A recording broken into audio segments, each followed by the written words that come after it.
YouTube, what's up? Back again with another story for you.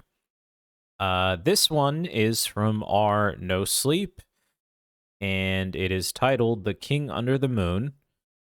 And this one, unlike the one from before, is quite a bit longer. It's still a short story, but it's like at least twice as long as the one before.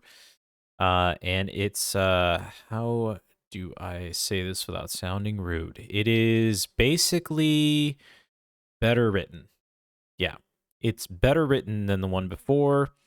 There's a little bit more intent to it, and I think maybe that's because the other subreddit I got, the other story from, are scary short stories, I think, is like super brief stories. This one, are No Sleep, huge subreddit, by the way. And it says No Sleep is a place for authors to share their original horror stories. So it's a little bit more intent behind it. And the author, Nadi Azazel, I think that's how you say it. I just wanted to credit him or her.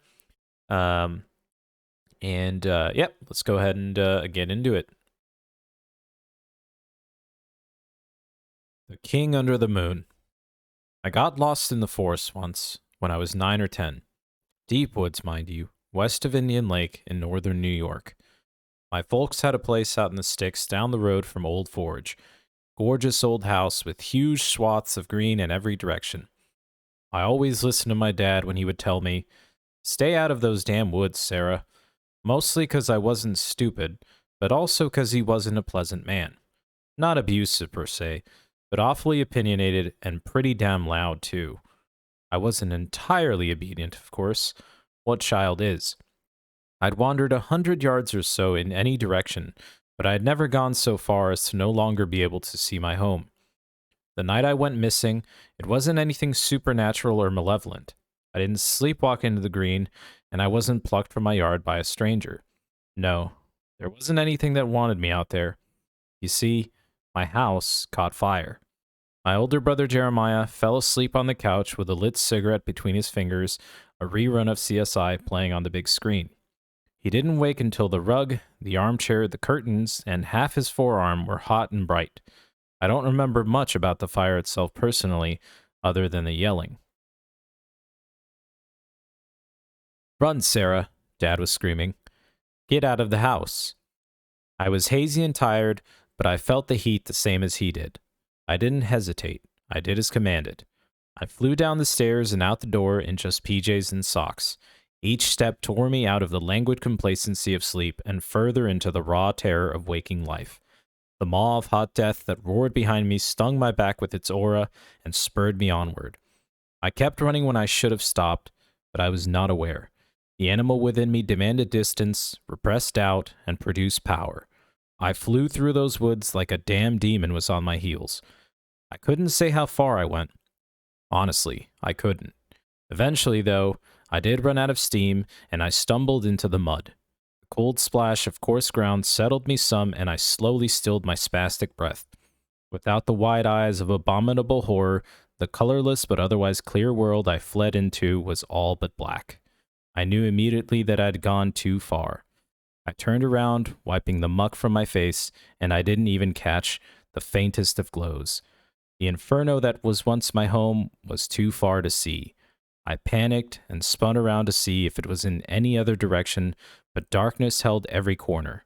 In doing so, I abandoned my bearings and forewent my ability to reverse my mistake. "Daddy," I screamed, but no one answered.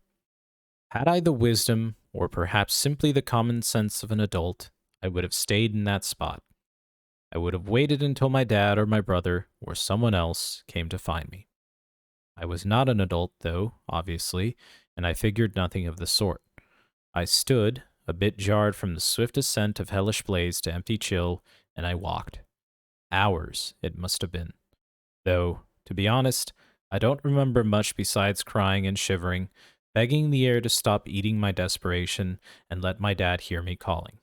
I was so damn scared that I might not see anybody ever again. part I won't ever forget started with a sound. A noise like if the wind could wheeze, sliding through ragged slats on the roof of a rusty shed. The sound tasted like iron and felt like wet sand. It pushed out and pulled in like a shaky tide, and it repeated every few seconds without fail. I stopped when it first rolled over me.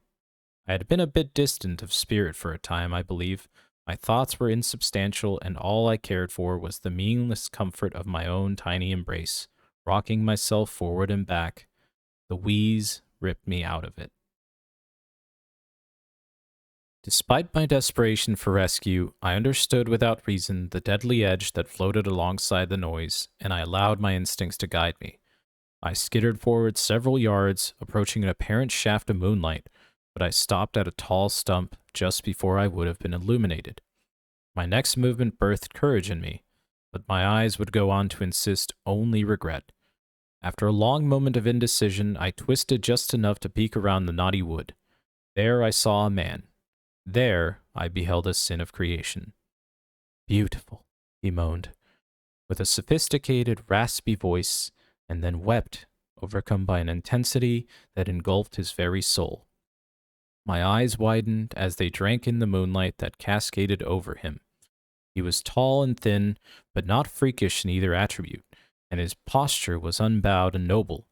Deeply faded, torn rags adorned him, wreathing his body like a leathery cloak. His light brown skin clung thickly to his frame and was mottled with patches of sickly purple, blue, and red.